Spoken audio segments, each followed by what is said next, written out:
Bonjour à tous, j'espère que vous allez bien. Aujourd'hui, nous sommes le 24 octobre.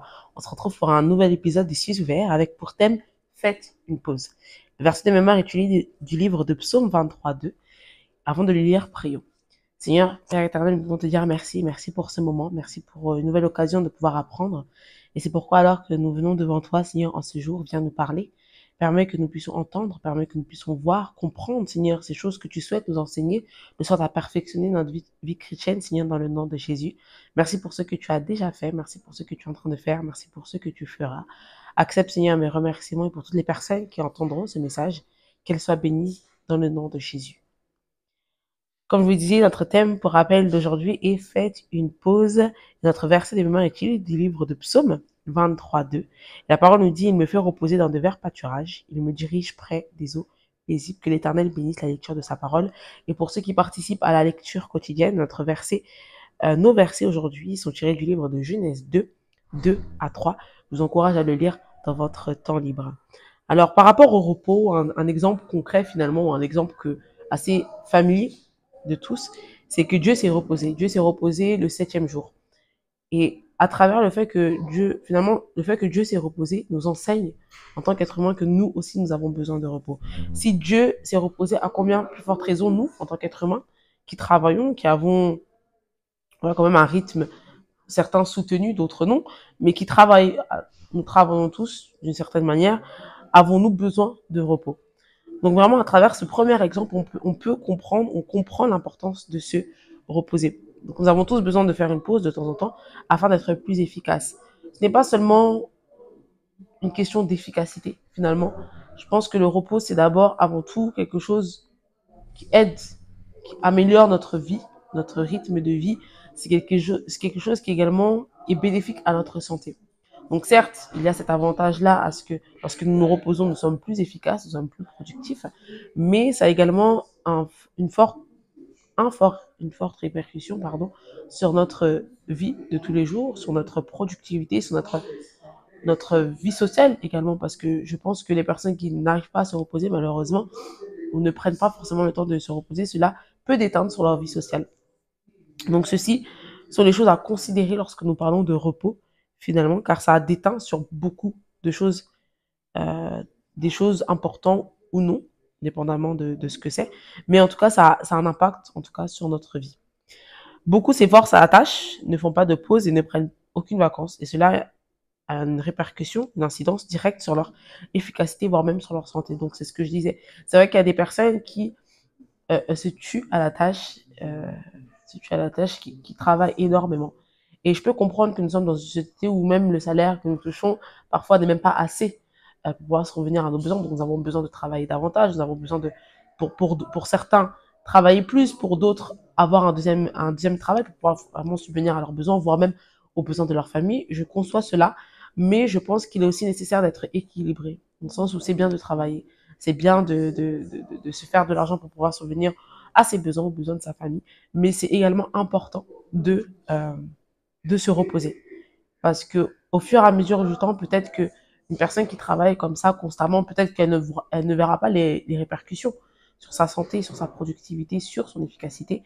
Mais c'est vrai que sur le long terme, cette personne-là ne pourra pas forcément continuer comme ça, voire cette personne ne pourra pas, elle ne sera plus du tout productive. Elle aura tellement accumulé la fatigue, le travail continue comme ça, on sait que c'est pas bien. Donc elle aura tellement accumulé cette fatigue-là que finalement, cela aura une répercussion directe sur elle, sur son état de santé, et ne pourra peut-être plus travailler. Donc il n'y a rien de mal, encore une fois, je le répète, à faire une pause. Ça fait du bien de faire une pause. Euh, Récemment, c'est vrai que j'étais en contact avec des plus jeunes que moi, des enfants, et ils m'expliquaient qu'ils aiment pas dormir. Ils aiment pas dormir, et je pense que c'est un peu le cas de beaucoup d'enfants. Finalement, ils n'aiment pas dormir, ils aiment bien être tout le temps réveillés, etc., etc. Donc je demandais à l'un de ces enfants, si tu ne dors pas, qu'est-ce que tu veux faire finalement? Tu as 24 heures, si tu veux pas dormir, qu'est-ce que tu veux faire?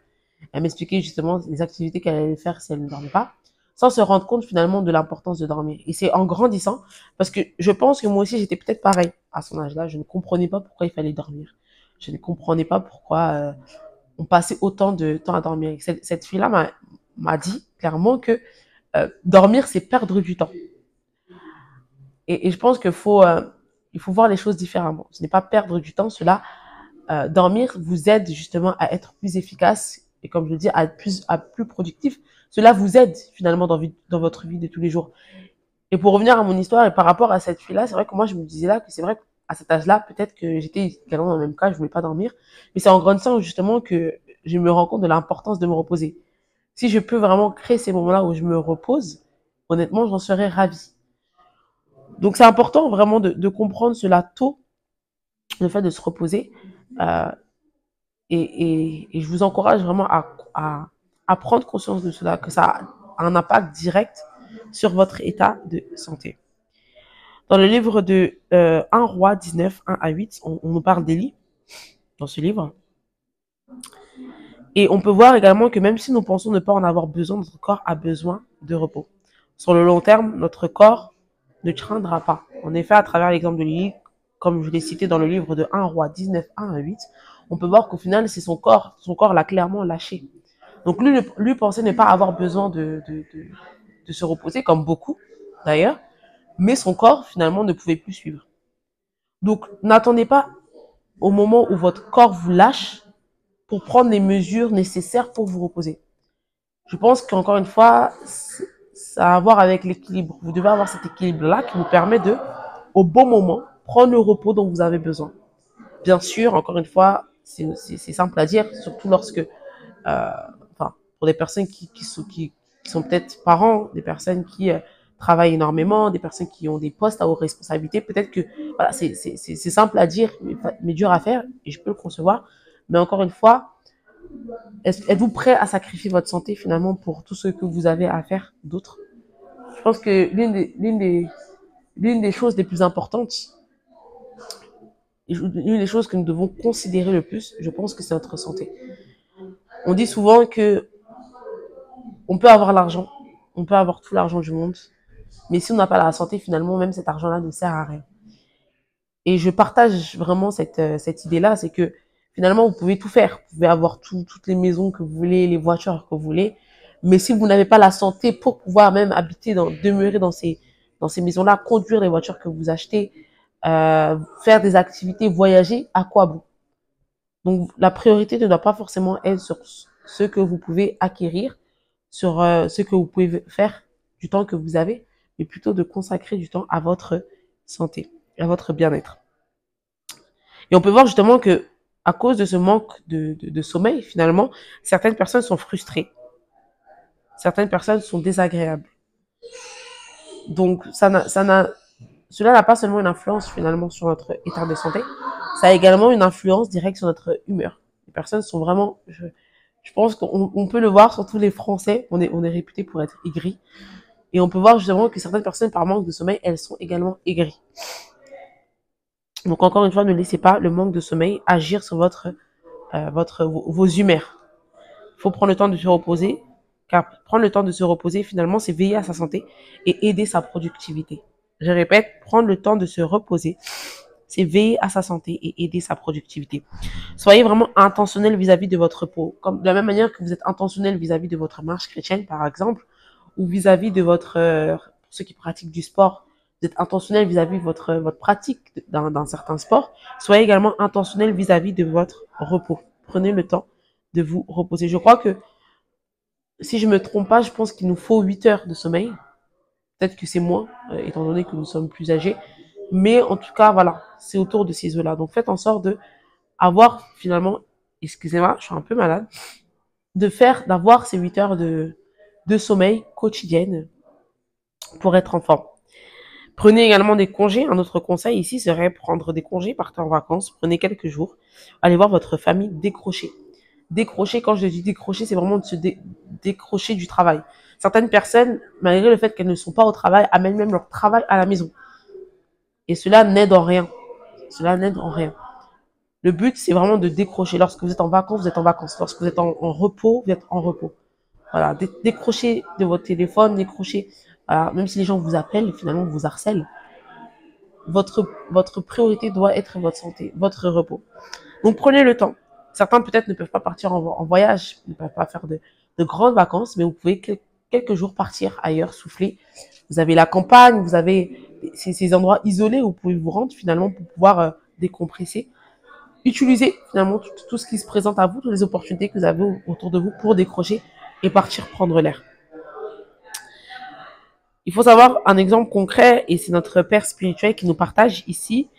Il nous dit que avant d'organiser, ou du moins pour organiser toutes les veillées qu'il a organisées jusqu'ici, les veillées mensuelles, notre père spirituel s'est reposé, car il a compris combien c'était nécessaire pour lui de se reposer.